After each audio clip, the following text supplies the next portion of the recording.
बोलिए शिव शंकर भगवान की जय।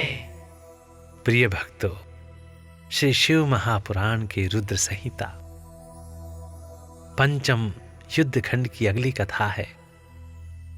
बाणासुर की तपस्या और उसे शिव द्वारा वर प्राप्ति, शिव का गणों और पुत्रों सहित उसके नगर में निवास करना, बाण पुत्री उषा का रात के समय स्वप्न में अनिरुद्ध के साथ मिलन, चित्रलेखा द्वारा अनिरुद्ध का द्वारका से अपहरण, बाण का अनिरुद्ध को नागपाश में बांधना, दुर्गा के स्तवन से अनिरुद्ध का बंधन मुक्त होना, नारद द्वारा समाचार पाकर श्री कृष्ण की शोणितपुर पर चढ़ाई, शिव के साथ उनका घोर युद्ध, शिव की आज्ञा से श्री कृष्ण का उन्हें जृंभणास्त्र से मोहित करके बाण की सेना का संहार करना। तो आइए भक्तों, आरंभ करते हैं इस कथा के साथ 51, 52, 53 और 54वां अध्याय। व्यास जी बोले, सर्वज्ञ सनत कुमार जी, आपने अनुग्रह करके प्रेम पूर्वक ऐसी अद्भुत और सुंदर कथा सुनाई है जो शंकर की कृपा से ओतप्रोत है।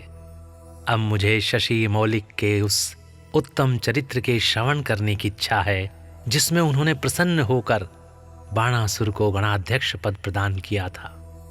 सनत कुमार जी ने कहा, हे व्यास जी, परमात्मा शंभु की उस कथा को जिसमें उन्होंने प्रसन्न होकर बाणासुर को गणनायक बनाया था, आदर पूर्वक श्रवण करो। इसी प्रसंग में महाप्रभु शंकर का वह सुंदर चरित्र भी आएगा जिसमें उन्होंने बाणासुर पर अनुग्रह करके श्री कृष्ण के साथ संग्राम किया था। व्यास जी कहते हैं, दक्ष प्रजापति की 13 कन्याएं कश्यप मुनि की पत्नियां थी। वे सब की सब पतिव्रता तथा सुशीला थी। उनमें दिति सबसे बड़ी थी, जिसके लड़के दैत्य कहलाते हैं। अन्य पत्नियों से भी देवता तथा चराचर सहित समस्त प्राणी पुत्र रूप से उत्पन्न हुए थे। ज्येष्ठ पत्नी दिति के गर्भ से सर्वप्रथम 2 महाबली पुत्र पैदा हुए। उनमें हिरण्याकश्यप ज्येष्ठ था और उसके छोटे भाई का नाम हिरण्याक्ष था। हिरण्याकश्यपु के 4 पुत्र हुए। उन दैत्य श्रेष्ठों का क्रमशः हराद, अनुहराद, संघ्राद और प्रहलाद नाम था। उनमें प्रहलाद जितेंद्रिय तथा महान विष्णु भक्त हुए। उनका नाश करने के लिए कोई भी दैत्य समर्थ न हो सका। प्रहलाद का पुत्र विमोचन हुआ। वह दानियों में सर्वश्रेष्ठ था। उसने विप्र रूप से याचना करने वाले इंद्र को अपना सिर भी दे डाला था। उसका पुत्र बलि हुआ। वह महादानी और शिव भक्त था। इसमें वामन रूपधारी विष्णु को सारी पृथ्वी दान कर दी थी। बलि का औरस पुत्र बाण हुआ। वह शिव भक्त, मानी, उदार, बुद्धिमान, सत्य प्रतिज्ञ और सहस्त्रों का दान करने वाला था। उस असुरराज ने पूर्व काल में त्रिलोकी को तथा त्रिलोकाधिपतियों को बलपूर्वक जीतकर शोणितपुर में अपनी राजधानी बनाया और वहीं रहकर राज्य करने लगा। उस समय देवगण शंकर की कृपा से उस शिव भक्त बाणासुर के किंकर के समान हो गए थे। उसके राज्य में देवताओं के अतिरिक्त और कोई प्रजा दुखी नहीं थी। शत्रु धर्म का बर्ताव करने वाले देवता शत्रुतावश ही कष्ट झेल रहे थे। एक समय वह महासुर अपनी सहस्त्रों भुजाओं से ताली बजाता हुआ तांडव नृत्य करके महेश्वर शिव को प्रसन्न करने की चेष्टा करने लगा। उसके उस नृत्य से भक्तवत्सल शंकर संतुष्ट हो गए। फिर उन्होंने परम प्रसन्न हो उसकी ओर कृपा दृष्टि से देखा। भगवान शंकर तो संपूर्ण लोकों के स्वामी, शरणागत वत्सल और भक्त वांछा कल्पतरु ही ठहरे। उन्होंने बलि नंदन महासुर बाण को वर देने की इच्छा प्रकट की। हे मुने, बलि नंदन महादैत्य बाण शिव भक्तों में श्रेष्ठ और परम बुद्धिमान था। उसने परमेश्वर शंकर को प्रणाम करके उनकी स्तुति की और कहा। बाणासुर बोला, हे प्रभु, आप मेरे रक्षक हो जाइए और पुत्रों तथा गणों सहित मेरे नगर के अध्यक्ष बनकर सर्वथा प्रीत का निर्वाह करते हुए मेरे पास ही निवास कीजिए। सनत कुमार जी कहते हैं कि हे महर्षि, वह बलिपुत्र बाण निश्चित ही शिवजी की माया से मोह में पड़कर रह गया था, इसलिए उसने मुक्ति प्रदान करने वाले दुराराध्य महेश्वर को पाकर भी ऐसा वर मांगा।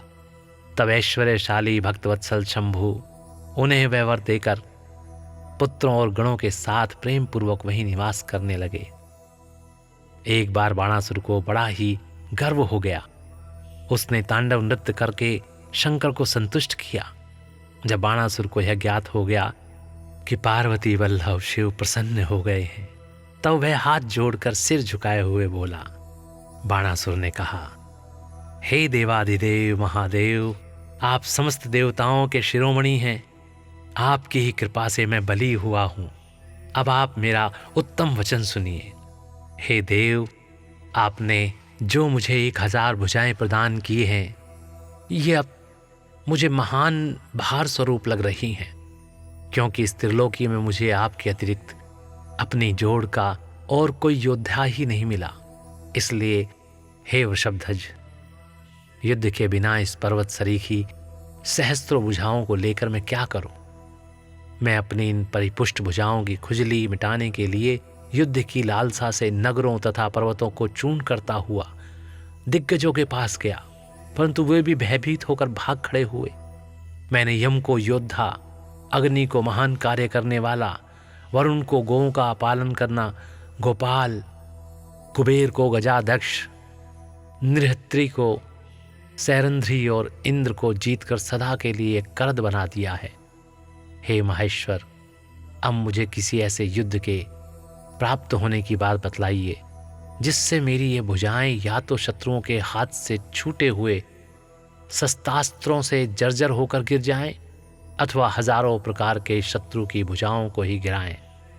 यही मेरी अभिलाषा है, इसे पूर्ण करने की कृपा करें। सनत कुमार जी कहते हैं, हे मुनि श्रेष्ठ, उसकी बात सुनकर भक्त बाधापहारी तथा महामन्यु स्वरूप रुद्र को कुछ क्रोध आ गया। तब वे महान अद्भुत अट्टहास करके बोले। रुद्र ने कहा, अरे अभिमानी, संपूर्ण दैत्यों के कुल में नीच, तुझे सर्वथा धिक्कार है, धिक्कार है। तू बलि का पुत्र और मेरा भक्त है, तेरे लिए ऐसी बात कहना उचित नहीं है। अब तेरा दर्प चूर्ण होगा। तुझे शीघ्र ही मेरे समान बलवान के साथ अकस्मात महान भीषण युद्ध प्राप्त होगा। उस संग्राम में तेरी ये पर्वतसरी की भुजाएं जलोनी लकड़ी की तरह शस्त्रास्त्रों से छिन्न भिन्न होकर भूमि पर गिरेंगी। दुष्टात्मन, तेरे आयुधागार पर स्थापित तेरा जो यह मनुष्य के सिर वाला मयूर ध्वज फहरा रहा है, इसका जब वायु भय के बिना ही पतन हो जाएगा, जब तू अपने चित्त में समझ लेगा कि वह महान भयानक योद्धा आ पहुंचा है, उस समय तू घोर संग्राम का निश्चय करके अपनी सारी सेना के साथ वहां जाना। इस समय तू अपने महल को लौट जा, क्योंकि इसी में तेरा कल्याण है। हे दुर्मते, वहां तुझे प्रसिद्ध बड़े बड़े उत्पात दिखाई देंगे। यों कहकर गर्वहारी भक्तवत्सल भगवान शंकर चुप हो गए। सनत कुमार जी कहते हैं, हे मुने, यह सुनकर बाणासुर ने दिव्य पुष्पों की कलियों से अंजलि भरकर रुद्र की अभर्चना की और फिर उन महादेव को प्रणाम करके वह अपने घर को लौट गया। तदंतर किसी समय देववश उसका वह ध्वज अपने आप टूटकर गिर गया।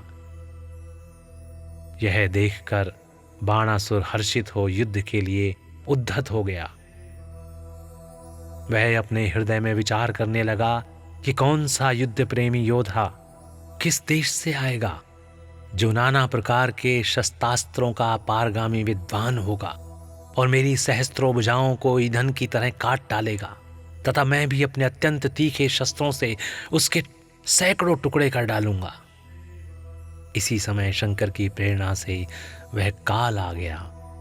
एक दिन बाणासुर की कन्या उषा वैशाख मास में माधव की पूजा करके मांगलिक श्रृंगार से सुसज्जित हो रात के समय अपने गुप्त अंतःपुर में सो रही थी, उसी समय वह स्त्री भाव काम भाव प्राप्त हो गई। तब देवी पार्वती की शक्ति से उषा को स्वप्न में श्री कृष्ण के पौत्र अनिरुद्ध का मिलन प्राप्त हुआ।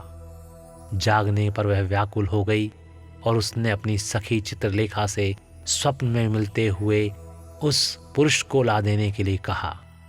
तब चित्रलेखा ने कहा, हे देवी, तुमने स्वप्न में जिस पुरुष को देखा है उसे भला मैं कैसे ला सकती हूँ, जबकि मैं उसे जानती ही नहीं। उसके यूं कहने पर दैत्य कन्या उषा प्रेमांध होकर मरने पर उतारू हो गई। तब उस दिन उसकी उस सखी ने उसे बचाया। हे मुनि श्रेष्ठ, कुंभांड की पुत्री चित्रलेखा बड़ी बुद्धिमानी थी। वह बाण तनया उषा से पुनः बोली। चित्रलेखा ने कहा, हे सखी, जिस पुरुष ने तुम्हारे मन का अपहरण किया है उसे बताओ तो सही। वह यदि त्रिलोकी में कहीं भी होगा तो मैं उसे लाऊंगी और तुम्हारा कष्ट दूर करूंगी। सनत कुमार जी कहते हैं कि हे महर्षि, यों कहकर चित्रलेखा ने वस्त्र के पर्दे पर देवताओं, दैत्यों, दानवों, गंधर्वों, सिद्धों, नागों और यक्ष आदि के चित्र अंकित किए। फिर वह मनुष्यों का चित्र बनाने लगी। उनमें वृणीवंशियों का प्रकरण आरंभ होने पर उसने शूर, वसुदेव, राम, कृष्ण और नरश्रेष्ठ प्रद्युम्न का चित्र बनाया। फिर जब उसने प्रद्युम्न नंदन अनिरुद्ध का चित्र खींचा तब उसे देखकर उषा लज्जित हो गई। उसका मुख अवनत हो गया और हृदय हर्ष के परिपूर्ण हो गया। उषा ने कहा, हे सखी, रात में जो मेरे पास आया था और जिसने शीघ्र ही मेरे चित्त रूपी रत्न को चुरा लिया है, वह चोर पुरुष यही है। तदंतर उषा के अनुरोध करने पर चित्रलेखा ज्येष्ठ कृष्ण चतुर्दशी को तीसरे पहर द्वारकापुरी पहुंचकर क्षण मात्र में ही पलंग पर बैठे हुए अनिरुद्ध को महल में से उठा लाई। वह दिव्य योगिनी थी। उषा अपने प्रियतम को पाकर प्रसन्न हो गई। इधर अंतःपुर के द्वार की रक्षा करने वाले बेतधारी पहरेदारों ने चेष्टाओं से तथा अनुमान से इस बात को लक्ष्य कर लिया। उन्होंने एक दिव्य शरीरधारी, दर्शनीय, साहसी तथा समरप्रिय नवयुवक को कन्या के साथ दुःशीलता का आचरण करते हुए देख लिया था। उसे देखकर कन्या के अंतःपुर की रक्षा करने वाले उन महाबली पुरुषों ने बलिपुत्र बाणासुर के पास जाकर सारी बातें निवेदन करते हुए कहा। द्वारपाल बोले, हे देव, पता नहीं आपके अंतःपुर में बलपूर्वक प्रवेश करके कौन पुरुष छिपा हुआ है। वह इंद्र तो नहीं है जो वेश बदलकर आपकी कन्या का उपभोग कर रहा है। महाबाहु दानवराज, उसे यहां देखिए और जैसा उचित समझिए वैसा कीजिए। इसमें हम लोगों का कोई दोष नहीं है। सनत कुमार जी कहते हैं, हे मुनि श्रेष्ठ, द्वारपालों का वह वचन तथा कन्या के दूषित होने का कथन सुनकर महाबली दानवराज बाण आश्चर्यचकित हो गया।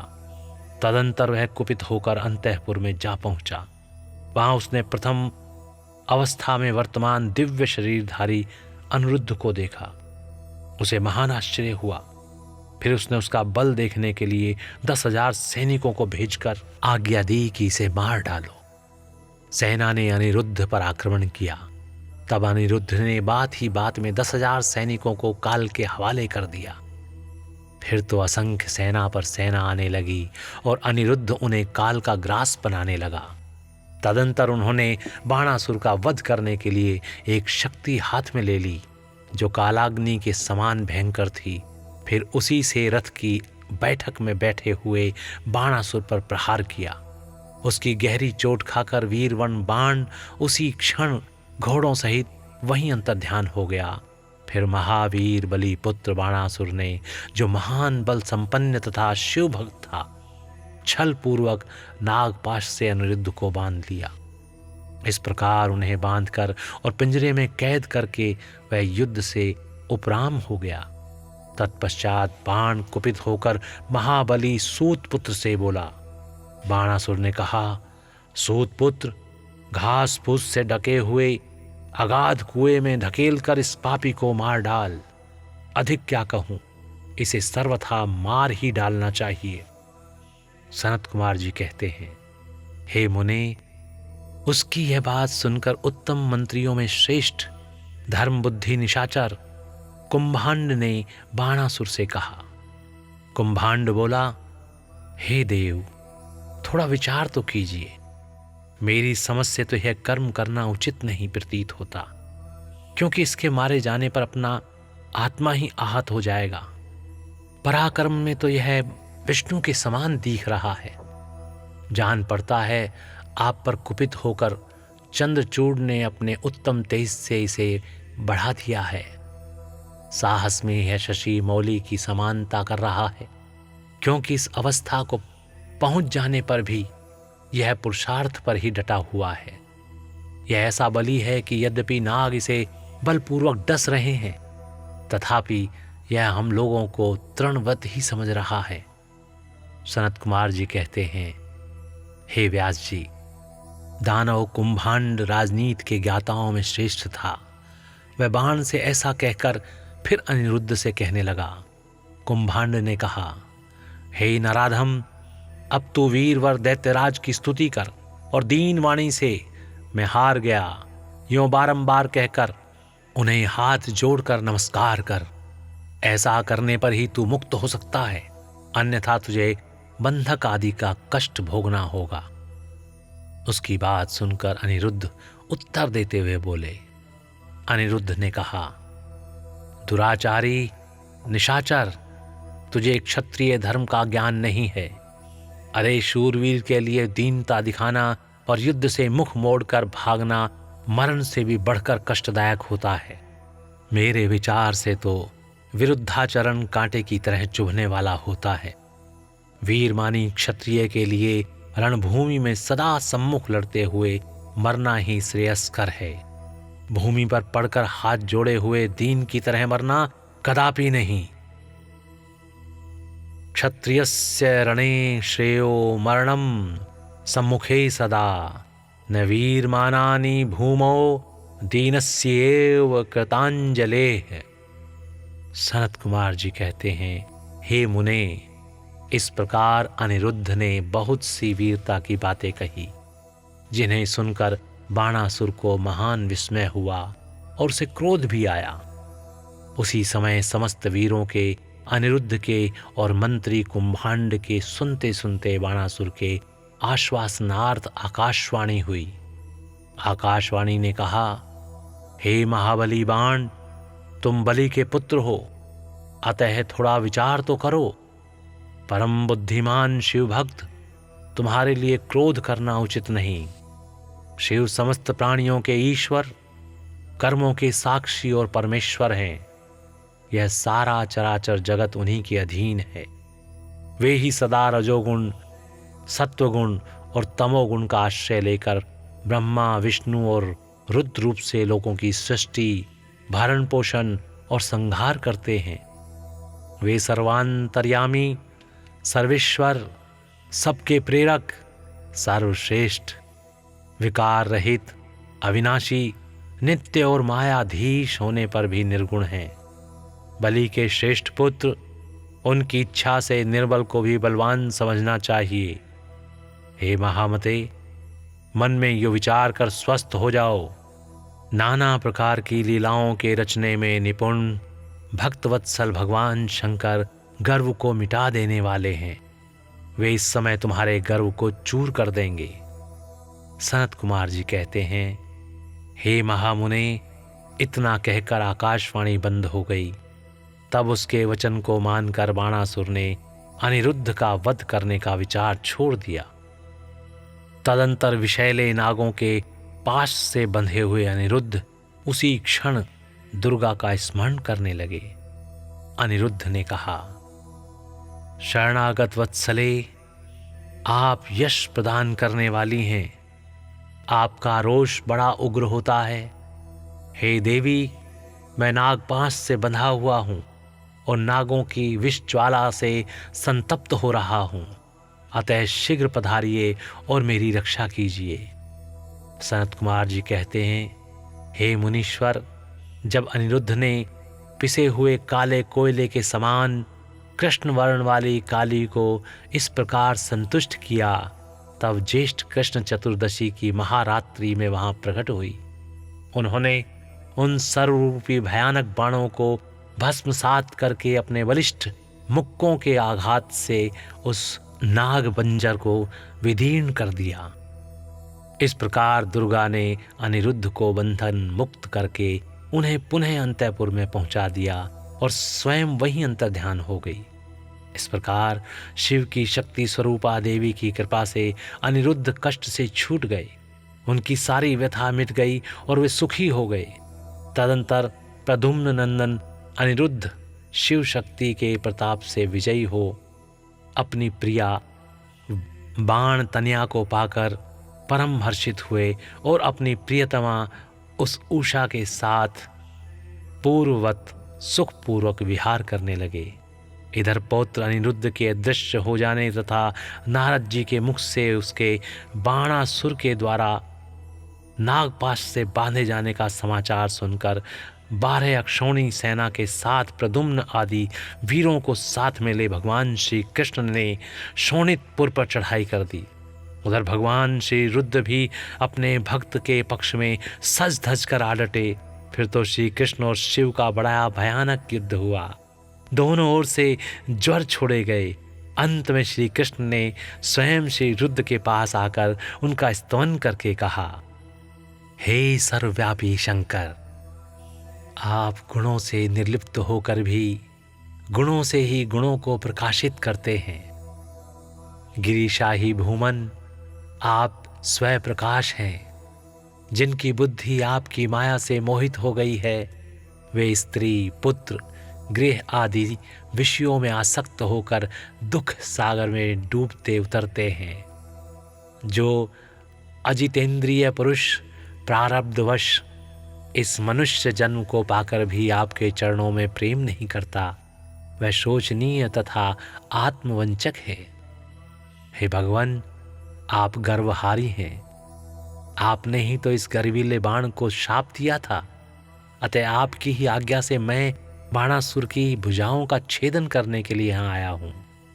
इसलिए महादेव, आप इस युद्ध से निवृत्त हो जाइए। हे प्रभु, मुझे बाण की भुजाओं को काटने के लिए एक आज्ञा प्रदान कीजिए, जिससे आपका शाप व्यर्थ न हो। महेश्वर ने कहा, हे तात, आपने ठीक ही कहा है। मैंने ही इस दैत्यराज को शाप दिया है और मेरी ही आज्ञा से आज बाणासुर की भुजाएं काटने के लिए आप यहाँ पधारे हैं। किंतु रमानाथ, हे हरे, क्या करूं? मैं तो सदा भक्तों के ही अधीन रहता हूं। ऐसी दशा में हे वीर, मेरे देखते बाण की भुजाएं कैसे काटी जा सकती हैं? इसलिए मेरी आज्ञा से आप पहले जृंभणास्त्र द्वारा मुझे जृंभित कर दीजिए। तत्पश्चात अपना अभीष्ट कार्य संपन्न कीजिए और सुखी होइए। सनत कुमार जी कहते हैं, हे मुनीश्वर, शंकर जी के यूं कहने पर शारंगपाणी श्री हरि को महान विस्मय हुआ। वे अपने युद्ध स्थान पर आकर परम आनंदित हुए। हे व्यास जी, तदंतर नाना प्रकार के अस्त्रों के संचालन में निपुण श्री हरि ने तुरंत ही अपने धनुष पर जृंभणास्त्र का संधान करके उसे पिनाकपाणी शंकर पर छोड़ दिया। इस प्रकार श्री कृष्ण जृंभणास्त्र द्वारा जृंभित हुए शंकर को मोह में डालकर खड्ग, गदा और रिष्टि आदि से बाण की सेना का संहार करने लगे। बोलिए शिव शंकर भगवान की जय। तो प्रिय भक्तों, इस प्रकार यहाँ पर श्री शिव महापुराण के रुद्र संहिता पंचम युद्ध खंड की कथा यहाँ पर समाप्त होती है तथा साथ ही अध्याय 51, 52, 53 और 54 भी यहीं पर समाप्त होते हैं। तो स्नेह के साथ बोलिए, बोलिए शिव शंकर भगवान की जय। ओम नमः शिवाय। ओम नमः शिवाय। ओम नमः शिवाय।